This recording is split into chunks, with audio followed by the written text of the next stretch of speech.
For more on all of it, we're joined by Colonel Grisha Yakubovich. He headed the civilian department in Kogat, that IDF coordination body of government activities in the territories. Grisha, thanks very much for being here. Good evening.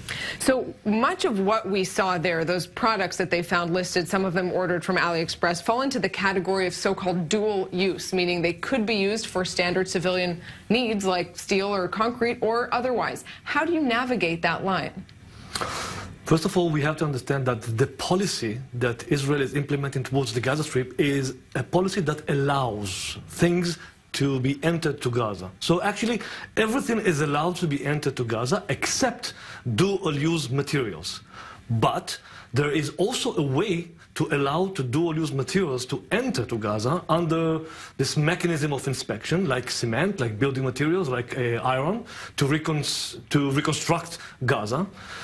And the problem is that terror organizations are using those civilian platforms, and it's not something new. Okay, when I heard about this AliExpress issue, I was not surprised.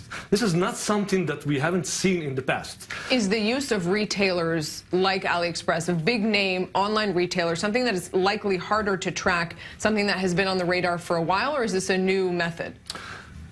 Maybe AliExpress is a new method, but posts that are actually going into Gaza or coming out of Gaza, this is a part of a bigger issue.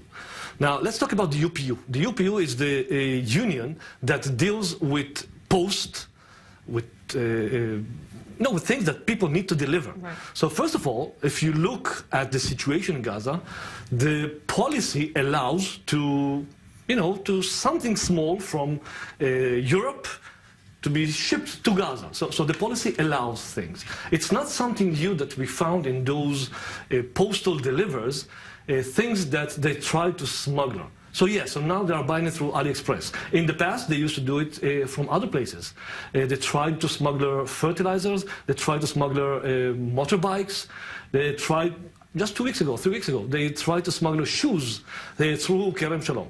So this is another platform that Hamas or other terror organizations are using civilian platforms to smuggle dual-use materials into Gaza. So the idea of smuggling it is not new. Maybe the way through AliExpress, this is something... How confident are you that Kogat is effectively intercepting this material, and how much you think might get through the cracks there? It's Kogat and it's the crossing authority, it's all the security forces all together, trying to do their best to balance, on one hand, to allow the people of Gaza to have their decent life, and on the other hand, to make sure that terror will not continue building the force that will be used against Israel in the future, using this civilian platform like post deliveries. On that note of allowing civilians to have a decent life, or at least a semblance of it, hundreds of truckloads of food and other products make it into Gaza, but they have to go through that sort of monitoring system, as you say. How do you ensure that that the things that are meant to go to civilians aren't taken away from them because of a more sinister use of those means? I think that nobody can provide a 100% insurance that on the other side of the border, some terror organization will not steal, take, or whatever those materials to use for other things. But the policy and the systems are working, let's say, with very high sophisticated technology, with intelligence, and we are talking not about hundreds, we're talking about 800 to 900 trucks per day coming from Israel, and they are ordered by the Palestinian Authority with Kogat, and it's actually a full system of coordination under this mechanism that is allowing goods to enter to Gaza, but on the other hand, almost everything is being checked. Grisha, stay with us, but there are some developments also happening within Gaza, and I want to bring into the discussion our Middle East correspondent, Michael Pluchak, who joins us from Tel Aviv. Michael, of course, there's this tension now between Israel and the Islamic Jihad movement. Israel deploying its Iron Dome system throughout the center of the country yesterday over concerns of possible retaliatory attacks from Islamic Jihad after that tunnel explosion 2 weeks ago in which 12 of their militants were killed. How likely are we going to perhaps see a confrontation with Islamic Jihad between Israel? Something that's very hard to gauge, Kalev. You know, it's one of those situations where, as we've seen in the past in the Israeli-Palestinian conflict, it's enough that one rocket is fired out of order and then Israel retaliates to that rocket, and then there's a response to the response, and a tit-for-tat would go on. Before you know it, Israel's in a war it never actually desired. So in that sense, it is quite viable, Kalev.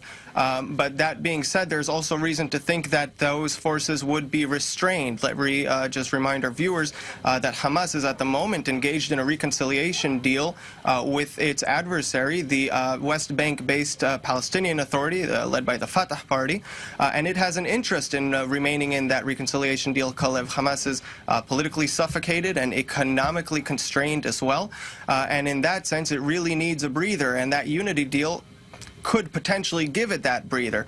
But Hamas is also between a rock and a hard place, because by going ahead with that unity deal, essentially, it is removing itself from its principles of not backing down in the face of threats from Israel. And so on part of its constituency, it would like to at least give the appeal that it is indeed a protector of the Palestinians, and that it takes its armed wing in that function to do so, to actually fight Israel.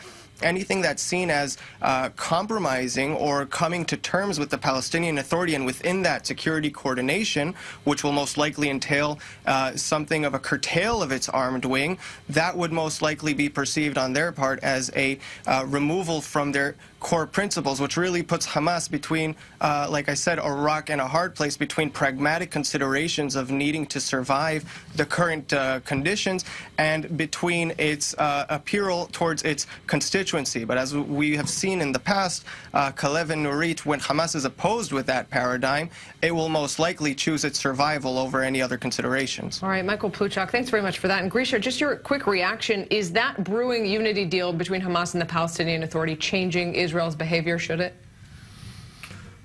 I think it's a win-win situation, because this reconciliation deal actually serves everybody's needs. The Egyptian need, the Hamas need to deal with the people, with the crisis coming to Gaza 2020. It serves Israel, because Israel declared the only way to reconstruct Gaza would be through the PA. I think that we need to mention one thing. Islamic Jihad is a terror organization that works from the belly. Hamas is a terror organization that works from the head. So Hamas have many reasons, or I will count 8 reasons exactly, why Hamas will continue restraining jihad. All right, the question, will they work from the head or otherwise? Grisha Yakubovich, thanks very much for being here as always.